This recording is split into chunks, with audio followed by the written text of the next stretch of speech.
오늘 함께하신 전영기 국민소통위원장이십니다.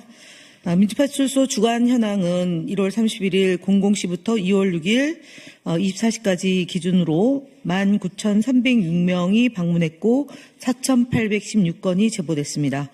누적 방문 29만 8,825명이고요. 누적 접수된 건은 7만 9,138건입니다. 매체별로 보면 네이버가 27.17%로 제일 높은 수치를 기록하고 있고 유튜브가 21.99%이며 SNS는 10.92%고 커뮤니티가 6.4% 정도로 제보되고 있습니다. 우선 저희 키워드로 말씀을 드리면 민주당과 이재명 대표에 대한 제보가 31.15%입니다. 허위 사실 중에 계몽자료라는 이름으로 구글 드라이브를 통해 집단으로 유포되고 있습니다. 두 번째로는 이재명 암살단 개설 정황 및 국민의힘 중앙의 네이버 밴드입니다. 이재명 체포조로 모집하는 글이 유포됐습니다. 홍장원, 박선원, 김민석 등에 대한 인신공격 및 허위사실 유포도 되고 있습니다.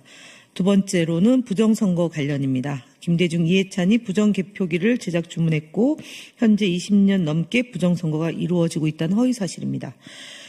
그다음에 AWEB와 선관위가 손잡고 부정선거 방식을 전 세계에 수출하는 등 대한민국은 부정선거 수출국이라는 내용으로 허위사실을 유포하고 있습니다. 추미애 의원의 선거구의 선거인 수보다 투표자가 많았다라는 허위사실도 유포하고 있습니다. 세 번째는 헌법재판관과 관련된 것입니다. 마은혁 재판관 후보에 대한 살해 협박, 인신공격, 허위사실을 유포했습니다. 문영배 재판관 등 헌법재판관에 대한 인신공격, 허위사실을 유포하고 있습니다. 네 번째, 극우 집회 폭동입니다. 정강훈 목사 집회 중 김민석을 죽여야 한다는 발언이 제보됐습니다. 부산역 집회 중에 전한길 강사가 내란 선동의 발언을 하고 있다는 제보도 있었습니다. 다섯 번째, 네이버 카페를 통해서 부동산 스터디, 라이트 테라스, 건사랑, 북벌 의병단 등 네이버 카페 등을 통한 조직적인 허위사실이 유포되고 있습니다. 해당 카페를 거점으로 타 매체로 허위사실이 유포되고 있다는 정황도 포착이 되고 있다는 점 말씀드립니다. 그리고 국민소통위원회 허위조작감시단은 5일 이재명 대표가 윤석열 대통령 탄핵 인용을 위해 문형배, 이미선, 정형식 헌법재판관에게 거액을 건넸다는 허위사실을 담은 글과 영상을 유포한 15명에 대해 고발 조치를 했다는 말씀드립니다. 국민의힘 거짓말 시리즈 네 번째 발표입니다. 이것은 전용기 위원장님이 하시도록 하겠습니다.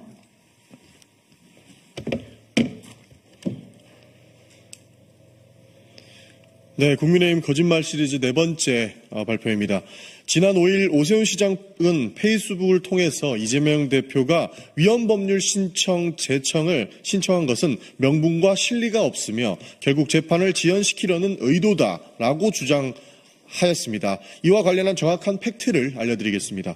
위헌법률 심판 제청은 피고인이 정당한 헌법적 권리로 공직선거법 허위사실 공표죄는 그 구속 요건이 불명확하여 정치적 표현의 자유를 과도하게 제한할 위험이 있다는 점이 지속적으로 지적되어 왔습니다.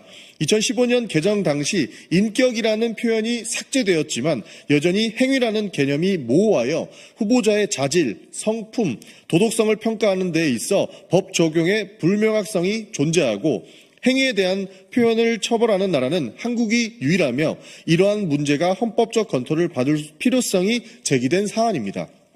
또한 위헌법률 심판 제청은 피고인의 정당한 권리이며 법원이 이를 받아들이지 않으면 재판은 그대로 진행됩니다. 신청했다고 해서 무조건 재판이 지연되는 것이 아닙니다. 이재명 대표의 항소심 재판이 지연되고 있다는 국민의힘의 주장 관련해서는 이재명 대표 1심 선고는 2024년 11월 15일에 이루어졌고 항소심 첫 공판은 2025년 1월 23일에 열렸습니다.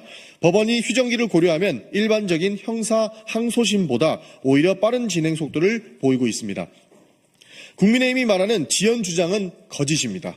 오히려 검찰이 1심에서 1년 9개월 동안 공소 사실을 특정하지 못한 채 재판을 끌었고 막바지에 이르러 공소장을 변경하여 지연되었습니다. 또한 검찰은 43명의 증인을 신청했지만 이재명 대표 측은 단 4명만 신청하며 재판을 신속하게 진행하려는 의지를 보였습니다.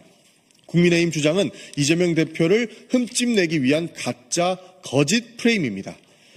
오세훈 시장의 거짓말은 6일 페이스북에도 계속 이어졌습니다. 오세훈 시장은 국회 예산심사 과정에서 중증외상 전문 양성 지원 예산 9억 원이 전액 삭감되었다라고 주장하였습니다. 이와 관련한 것도 명백한 가짜고 거짓입니다. 중증외상 전문의 양성 예산은 정부가 국회에 제출한 예산안 0원이었습니다.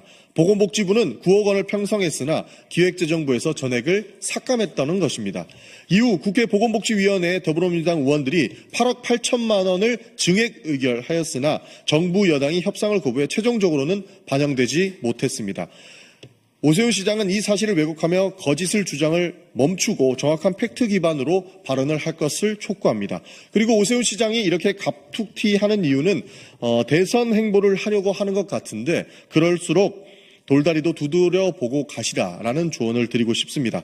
거짓말까지 윤석열 대통령을 따라 하신다면 별의 순간은 절대로 오지 않는다라는 말씀 드리겠습니다. 네, 이상으로 마치겠습니다. 매진말 한번.